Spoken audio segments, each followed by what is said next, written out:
तर निफाड साखर कारखान्याच्या विक्रीच्या विरोधात शेतकरी आणि कर्मचाऱ्यांनी एकत्र येत माजी आमदार अनिल कदम यांच्या नेतृत्वाखाली तहसील कार्यालयावर मोर्चा काढला होता। अनेक वर्षांपासून कारखाना बंद असल्याचं ऊस उत्पादक शेतकरी, कामगार आणि सभासदांचं म्हणणं होतं आणि त्यामुळे मोठं नुकसान होत आहे असं सुद्धा त्यांचं मत आहे।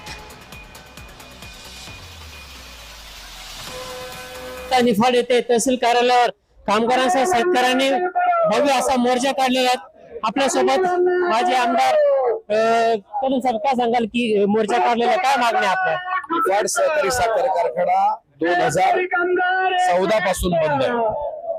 तो का बंद आहे, कशामुळे बंद आहे याच्या संदर्भातला तपशील आपल्याला माहिती आहे।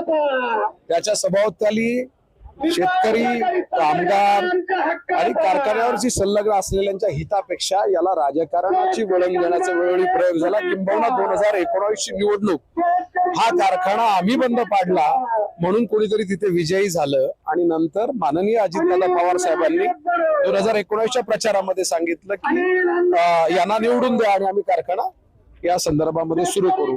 जो कारखाना बंद पडला होता तो सुरूच झाला नाही।